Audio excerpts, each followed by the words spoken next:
독수리 오영재를 부탁해 시청자 여러분 안녕하세요. 지난주 그렇게 염원하던 마광숙과 한동석의 결혼으로 드디어 독수리 술도가에도 봄날이 찾아온나 했죠.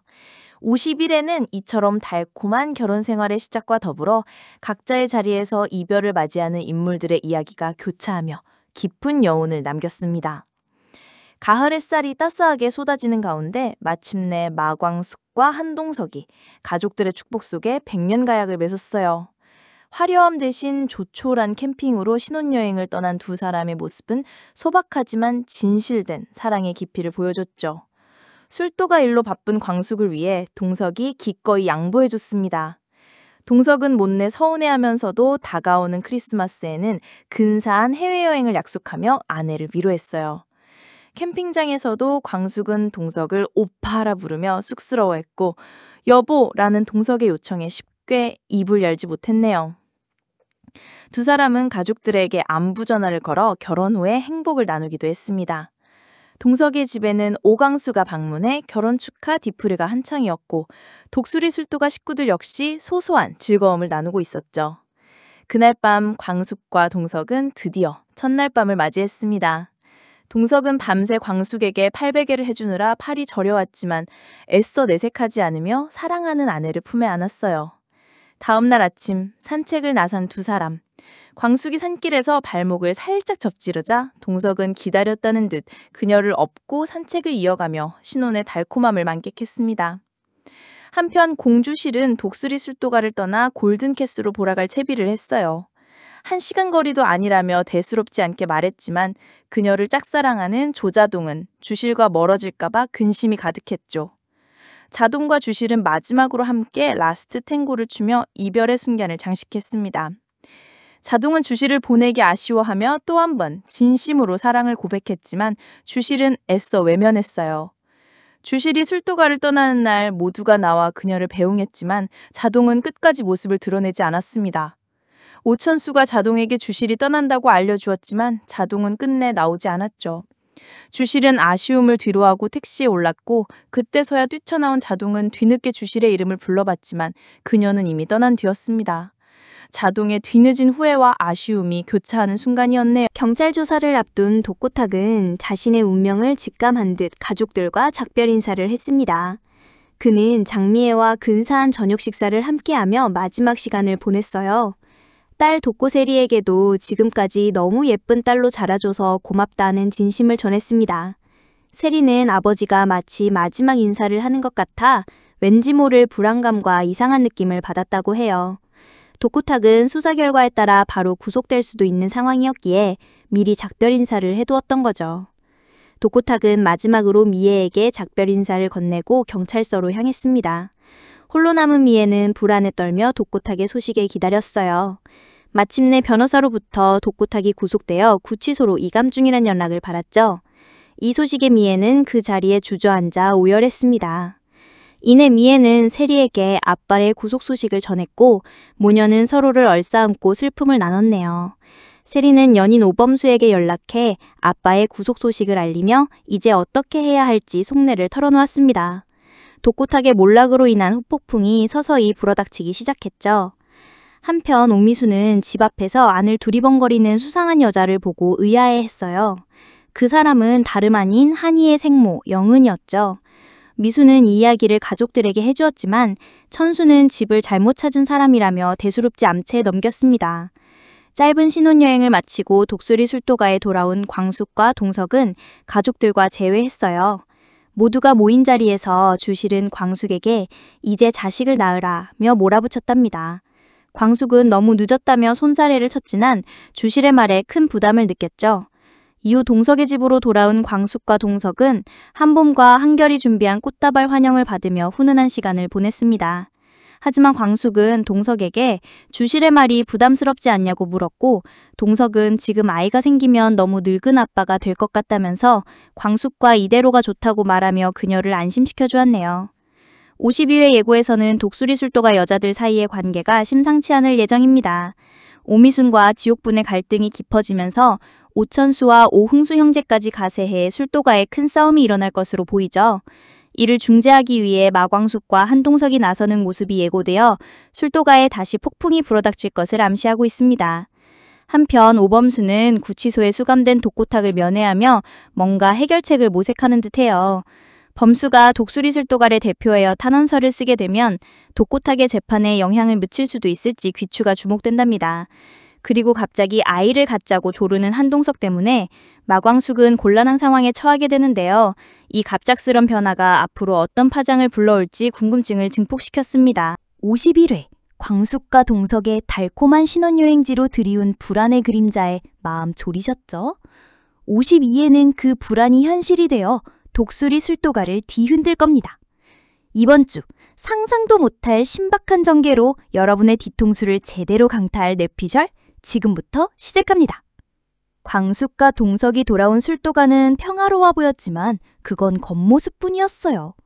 임신한 옥분은 몸이 힘들다며 자꾸 일을 미뤘고 미수는 그런 옥분을 못마땅하게 여겼죠. 아니, 임신이 벼슬이야? 나도 다 해봤어. 미순이 쏘아붙이자 옥분은 서러움에 눈물을 터뜨렸습니다. 언니는 나처럼 힘들지 않았잖아요. 난 몸이 너무 힘든데. 흥수는 아내 편을 들 수밖에 없었죠. 형수님, 옥분이 몸이 좀 약해요. 좀 이해해주세요. 그러자 천수까지 버럭하며 끼어들었네요. 뭐야, 지금 나한테 따지는 거야? 이 집안 어른이 누군데? 네 마누라만 소중해? 술도가 일이 더 중요하다고. 형제 간의 싸움이 격화되면서 술도가 분위기는 한순간에 얼음장처럼 차가워졌어요. 광숙과 동석이 뒤늦게 달려와 중재했지만 이미 싸움의 골은 깊어졌죠. 다들 진정해요. 대체 왜 이러는 거예요? 광숙의 목소리에도 싸움은 쉽게 가라앉지 않았습니다. 이 사소한 싸움 뒤에는 분명 공주실에 보이지 않는 손이 작용했을 거예요. 그녀는 술도가의 평화를 깨고 싶어 했을 테니까요. 어쩌면 술도가 내부에 심어둔 수파이를 통해 옥분과 미순의 갈등을 부추겼을지도 모릅니다. 이간질의 대가 공주실이라면 충분히 가능한 시나리오죠. 한편 구치소에 수감된 독고탁을 면회간 범수의 발걸음은 무거웠습니다. 아버지, 대체 어떻게 된 겁니까? 이게 다 무슨 일이에요? 범수의 물음에 독고탁은 싸늘하게 웃었어요. 흐흐흐, 세리아비, 네가 날 찾아올 줄은 몰랐구나. 독고탁은 한참을 침묵하다 나지막히 말했어요. 세리아비, 내가 여기서 무너질 것 같으냐? 나는 아직 끝이 아니다. 이 모든 판을 짠 건 내가 아니야. 범수의 눈이 휘둥그레졌죠. 그럼 누가요? 독고탁은 범수에게 공주실의 실체와 그녀의 거대한 음모를 폭로하기 시작했습니다. 공주실, 그년이 모든 걸 조종했어. 네 엄마 장미애도 나도 모두 그년의 소나기에서 놀아난 것뿐이라고. 심지어 오강수의 사고까지도. 독고탁의 입에서 나온 충격적인 진실에 범수는 온몸이 얼어붙는 것 같았어요. 강수형, 사고가 공주실 짓이라고요? 독고탁은 비웃듯이 덧붙였죠. 그래, 그년이 병원 관계들을 매수해서 시신을 바꿔찌게 했다고 하더구나.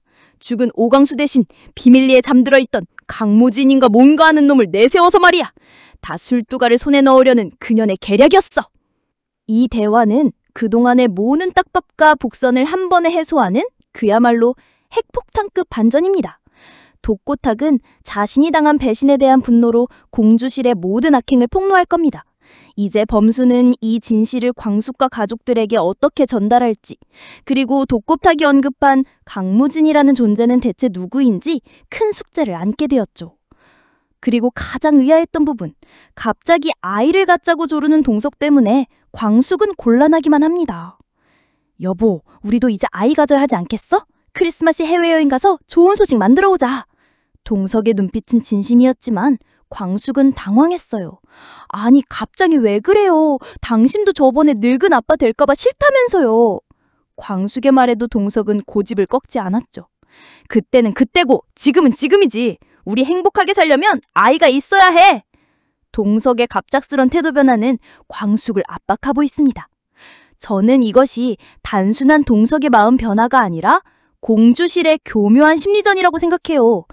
공주실은 동석에게 광숙이 아이를 갖지 못하는 몸이라거나 광숙이 아이를 원치 않는다는 식으로 왜곡된 정보를 흘렸을 거예요. 어쩌면 동석의 주변에 심어둔 인부를 통해 노년의 행복은 아이로부터 온다는 식의 가스라이팅을 했을 수도 있어요. 아니면 더 나아가 동석에게 모종의 약물을 사용해 아이를 향한 갈망을 인위적으로 심었을 가능성도 배제할 수 없는 거죠. 막장 드라마에서는 이런 기상천외한 설정이 종종 등장하니까요. 만약 동석의 이런 행동이 공주실의 조종 때문이라면 광숙은 설왕하는 남편에게까지 속고 있었다는 사실에 더 큰 충격을 받을 겁니다.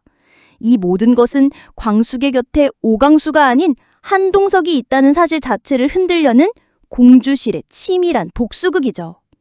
52회에서는 이 모든 갈등이 폭발할 겁니다. 독수리 술도가의 형제 싸움은 표면적인 갈등일 뿐 그 아래에는 공주실의 거대한 음모가 도사리고 있습니다. 오범수가 독고탁으로부터 들은 진실을 광숙과 가족들에게 어떻게 전달할지가 핵심 관전 포인트입니다. 이 진실은 단순한 뒷이야기가 아니라 광숙의 지난 1년간의 슬픔, 오광수의 죽음, 그리고 오광수와 뒤바뀐 장수의 정세까지 모든 것을 설명해줄 판도라의 상자일 거예요. 이 진실이 밝혀지는 순간 공주실은 자신의 모든 것을 잃게 될 겁니다.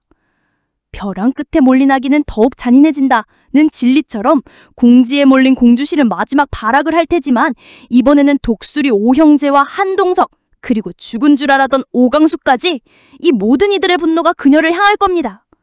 시청자들은 공주실이 처절하게 응징당하는 사이다 전개를 보며 그동안의 답답함을 시원하게 날려버릴 수 있을 겁니다.